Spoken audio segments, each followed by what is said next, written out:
Bonjour tout le monde, bienvenue à cet épisode consacré à la lavande. Alors, si vous m'écoutez sur YouTube, bienvenue dans mon champ de lavande. J'ai mis un background très concept avec le sujet. Si vous m'écoutez en audio sur Spotify ou Apple Podcast, je vous invite à imaginer que vous êtes assise dans un champ de lavande avec l'odeur qui vient avec le petit vent chaud pour m'écouter. Avouez que vous vous sentez déjà plus zen. C'est l'un des pouvoirs magiques de la lavande. Je vous parle de la lavande aujourd'hui parce que c'est mon huile préférée. C'est celle que j'utilise depuis le plus longtemps et que j'ai utilisée le plus. C'est une odeur que je trouve super agréable, que j'ai commencé à utiliser en fait quand mes filles étaient petites, quand elles ont commencé l'école, pour éviter d'avoir des poux. Donc, je leur appliquais de la lavande là, autour des cheveux et elles n'ont jamais eu de poux. Alors, coup de cœur pour les huiles essentielles et leur efficacité il y a plus de 20 ans grâce à ça. J'en ai tellement utilisé que j'ai créé un ancrage psychologique sur mes enfants. C'est sûr, à chaque fois qu'elles sentent cette odeur-là, elles pensent à leur mère. Et je pense que quand je vais être morte, je vais venir leur faire coucou en leur envoyant une petite odeur de lavande. Elles vont savoir que c'est moi qui est là, c'est certain. Bref, revenons à notre sujet. Je me propose de vous parler de petites anecdotes, d'histoires à travers les âges. Comment est-ce que la lavande a été utilisée? Moi, je trouve ça intéressant de savoir, en fait, comment c'était interprété, comment c'était utilisé à travers le temps. Ensuite de ça, on passe vraiment dans l'usage concret de la lavande au niveau physique, psycho-émotionnel et énergétique. Et finalement, je me propose de vous raconter une petite histoire, une petite légende au sujet de la naissance de la lavande. Alors, à travers le temps, la lavande a vraiment été associée à purification, assainissement, propreté et amour aussi, beaucoup, beaucoup. Dans le temps des Romains, on utilisait beaucoup la lavande dans leurs bains. Vous savez que les Romains étaient des grands fans de bains aromatiques. La lavande était très utilisée pour ça, mais aussi dans leur lingerie pour parfumer là, les draps, le linge de maison et leurs vêtements. Donc, on mettait des petits brins de lavande à l'intérieur des armoires. On raconte aussi que les prostituées romaines se parfumaient à la lavande. Donc, un homme qui passe à côté d'une femme et qui sent que cette femme-là sent la lavande, savait exactement quel métier et quel service elle pouvait lui offrir. C'était leur façon de faire leur promotion dans ce temps-là. Dans ce temps-là, il y avait un métier qui se nommait lavandière. Donc, c'était des femmes, généralement, dont le travail était de nettoyer, de laver la literie et les vêtements des gens qui étaient un petit peu plus fortunés. On raconte dans les légendes qu'au clair de lune, certains soirs, on voit des spectres de lavandières en train de laver sans fin leur linceul dans l'objectif ultime de se laver de leurs péchés. Certaines personnes disent avoir vu ça. On raconte aussi, un peu dans le même ordre d'idée, qu'un homme, pas une femme, mais un homme qui se trouve dans un champ de vigne abandonné depuis 20 ans et plus, en train de mâcher des brins de lavande, pourrait à ce moment-là voir des fantômes. Est-ce qu'on va l'essayer? Probablement pas, mais c'est cute à savoir. La lavande a été utilisée aussi dans ce temps-là en fait, on brûlait des brins de lavande dans les chambres où les gens étaient malades, dans l'espoir que la propreté qu'on lui associait pourrait faire en sorte d'assainir, si vous voulez, la pièce. Une fois que les gens étaient morts, là, on brûlait de l'amande poivrée pour cacher l'odeur de cadavres en décomposition. Mais là, revenons à la lavande. La lavande a aussi été utilisée beaucoup, beaucoup dans le domaine amoureux. On pense à Casanova en particulier, qui parfumait toutes les lettres qu'il envoyait à ses conquêtes avec de la lavande.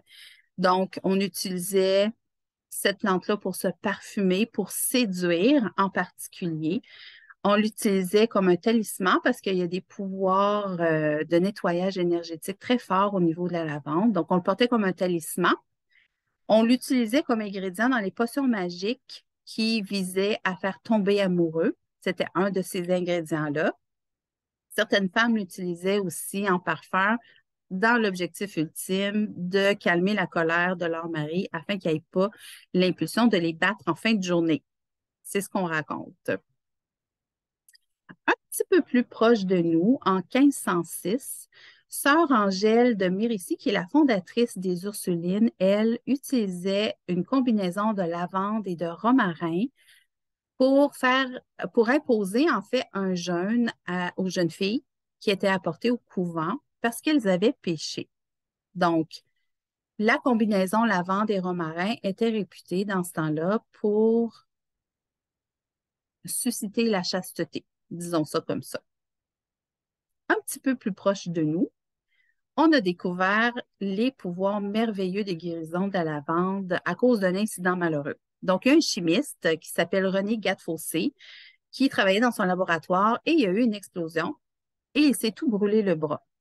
Par réflexe, il a mis son bras dans un bassin qui était juste à côté de lui puis qui contenait de l'huile essentielle de lavande. Et ensuite, ce chimiste-là a pu constater le très grand pouvoir de guérison de la lavande et à partir de ce moment-là, elle a été vraiment beaucoup étudiée.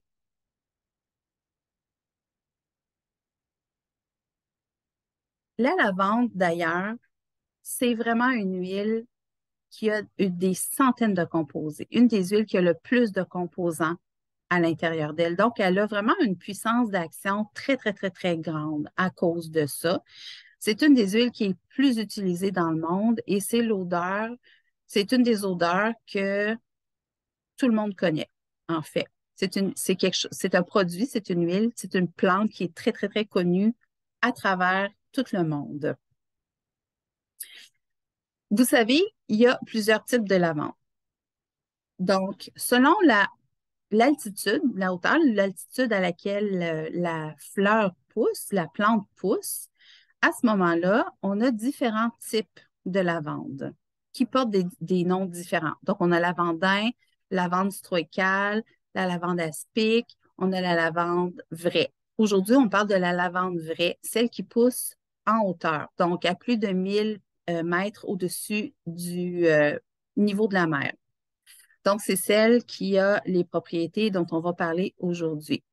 Je vous raconte juste en parenthèse que la lavande qui pousse le plus bas s'appelle la lavande aspic. Et on l'a appelée comme ça parce que dans le temps, il y avait une vipère qui portait le nom de aspic qui se cachait en dessous des brins de lavande. Donc, quand les paysans voyaient qu'il y avait un champ de lavande aspic, ils ne s'aventuraient jamais là parce qu'ils savaient qu'ils se feraient mordre par une vipère.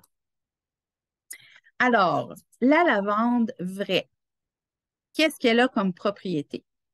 Donc, c'est une huile qui est vraiment reconnue pour son pouvoir calmant, on le sait. Mais calmant à quel point, vous allez voir, c'est magique. D'abord, c'est une huile qu'on va utiliser pour se détendre, pour assagir nos émotions, diminuer la réactivité, la nervosité, l'anxiété, la dépression, l'hyperémotivité. On va l'utiliser pour travailler au niveau des phobies, des peurs, de la tension nerveuse, de la fatigue générale. Donc, elle calme vraiment, vraiment tout ce qui est émotion, mentale. C'est vraiment puissant pour ça, c'est reconnu pour ça. Elle calme aussi au niveau physique, au niveau musculaire. Donc, les spasmes, les contractures musculaires, elle va être très utile dans ce cas-là.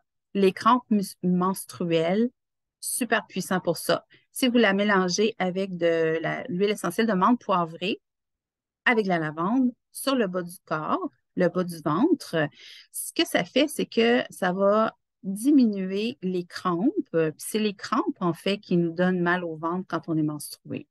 Donc, la combinaison de ces deux huiles-là, magique pour les crampes menstruelles.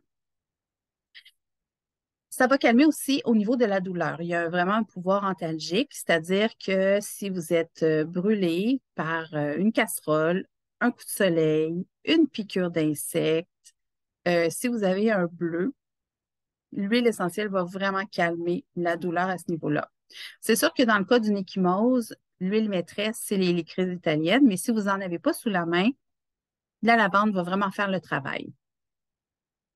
Si vous êtes hypertendu, donc l'hypertension artérielle, ou si vous avez des palpitations cardiaques, ça va être super pratique d'avoir de la lavande. Au niveau de l'hypertension artérielle, la combinaison marjolaine à coquille et lavande appliquée sur la région du cœur le soir avant de vous coucher et le jour si vous en avez besoin, ça va vraiment faire une grande différence au niveau de l'hypertension artérielle. Je l'ai essayé et ça fonctionne.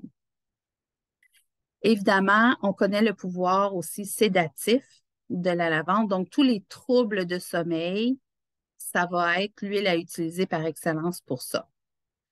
Euh, une combinaison que j'aime vraiment beaucoup, lavande, vétiver et ylang-ylang. Ça sent là tellement bon, là. Ça sent vraiment, vraiment bon, je vous le dis. Et c'est très, très, très efficace pour avoir un bon sommeil. Donc, essayez cette recette-là, vous allez voir, ça fonctionne super bien. Maintenant, elle a aussi une grande efficacité pour tout ce qui concerne la peau. Donc, dermatite, cicatrisation, brûlure, plaies, allergies, comme par exemple de l'urticaire. Moi, j'ai été piquée par des piqûres de sable. Là. J'ai fait un rash là, d'urticaire. À minuit et quart, là, j'étais vraiment contente d'avoir de la lavande. Ça m'a vraiment aidé à calmer le feu puis à dormir. Donc, vraiment super à apporter en voyage. Si vous avez la peau sensible, des démangeaisons, des contusions, on le dit, eczéma et psoriasis. Donc, une petite recette, lavande, tea tree et ylang-ylang. Ces trois huiles-là mélangées pour eczéma et psoriasis, ça fait des petits miracles. C'est vraiment merveilleux. Et c'est une huile aussi qui est très régénérante au niveau de la beauté de la peau. Donc, c'est à ajouter à vos produits cosmétiques. Ça va vraiment là, vous faire une super de belle peau. Maintenant, on l'utilise aussi pour les maux de tête et les migraines. Si, c'est sûr que l'huile essentielle de menthe poivrée, elle est vraiment majeure pour les maux de tête. Mais si vous la trouvez trop forte ou vous ne voulez pas l'utiliser avant d'aller dormir parce qu'elle est quand même tonique et stimulante, l'huile essentielle de menthe poivrée, ben, l'alternative, c'est la lavande sans aucun doute. Donc, finalement, elle est aussi utile au niveau insectifuge. Donc, les poux, les tiques, les moustiques, les mites, la gale, bref, tout ça, ça fuit la lavande comme la peste. Je vous ai raconté que mes filles n'avaient jamais eu de poux à l'école, mais si vous allez dehors, par exemple, tu sais, on a de plus en plus de problèmes avec les tiques là, dans les forêts, ben, de mettre de la lavande en dessous de vos vêtements, ça va vous donner une protection supplémentaire à ce niveau-là. Si vous n'avez pas de chasse moustique, vous pouvez mettre de la lavande, ça va les éloigner. Donc, vraiment, super produit, très efficace. Il y a d'autres usages pour la lavande, mais je vous ai vraiment mis ici le top use. C'est vraiment là dans quoi elle est réputée être majeure et efficace. Au niveau psycho-émotionnel, maintenant, la lavande, là, c'est comme si vous aviez là, deux grands bras chauds puis qui vous enveloppaient puis qui vous gardaient bien serrés en sécurité. C'est cet effet-là que ça fait. Donc, ça crée vraiment là un espace de sécurité, de protection en soi qui fait en sorte que vous allez avoir la possibilité de créer de l'ouverture pour être plus authentique, pour vous respecter, pour accepter votre individualité et tout ça dans le but d'avoir des meilleures relations interpersonnelles. Donc, la lavande crée de la confiance pour aller dans vos relations interpersonnelles, pour avoir une meilleure communication, que ce soit avec quelqu'un qui est dans votre entourage ou pour parler en public, par exemple, vous avez une conférence à faire ou vous devez vous adresser à une équipe de travail, bien, la lavande va vraiment vous aider à vous centrer, à vous protéger, puis à être capable de communiquer de façon authentique. Dans la même ordre d'idée, elle va apporter beaucoup de clarté dans vos relations, puis elle va vous aider aussi à guérir les blessures qui ont été causées par d'autres personnes, des blessures émotionnelles. Au niveau spirituel, Si vous désirez exploiter la lavande dans ce niveau-là, ça va vraiment augmenter votre pouvoir au niveau de l'intuition et de la clairvoyance. Donc, on va l'utiliser en particulier pour susciter des rêves clairvoyants et prophétiques. Comment on fait ça? D'abord, on pose une intention et après ça, on applique une goutte d'huile essentielle sur le chakra coronal, sur le dessus de la tête, sur le troisième œil, dans le milieu du front, sur le plexus solaire, vis-à-vis la fin du diaphragme. Vous respirez, vous posez votre intention et vous vous laissez aller dans le sommeil. Il semblerait que ça soit très efficace à ce niveau-là, si vous voulez travailler ce niveau-là. Au niveau énergétique, c'est aussi un nettoyant très puissant. Donc, si vous êtes dans un endroit où il y a beaucoup de conflits, de la chicane, du ressentiment, tu sais, le climat est lourd, les gens ne sont pas de bonne humeur, ben de faire diffuser la lavande va vraiment aider à calmer toute cette intensité-là émotionnelle négative. Puis si vous pouvez, en plus, diffuser lavande et encens, ça va vraiment faire la job là, pour calmer le jeu. Donc, admettons, vous êtes à la maison, les enfants sont tous désorganisés, c'est l'heure d'aller dormir, c'est trop actif, là, ben faites diffuser de l'encens doucement, puis ça va tous les calmer, puis ça va calmer tout le monde, puis vous allez pouvoir avoir une belle fin de soirée. Alors voilà, je termine en vous lisant la petite légende que j'ai trouvée au sujet de la naissance de la lavande. Alors, il y a des temps immémoriaux, une petite fille du nom de Lavandula, aux yeux bleu azur absolument éclatants et dotée d'ailes semblables à celles du papillon, survola notre île et ne put s'empêcher de retenir ses larmes face à l'ampleur d'un paysage aussi aride que brûlé par le soleil. Des larmes si intenses et si denses qu'elles formèrent une immense flaque bleue sur le sol. Témoignage de son chagrin que la fée tenta en vain d'éponger afin de ne pas susciter les moqueries de ses consoeurs.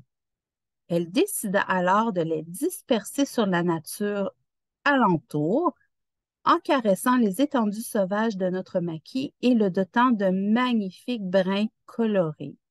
C'est ainsi que naquit la lavande.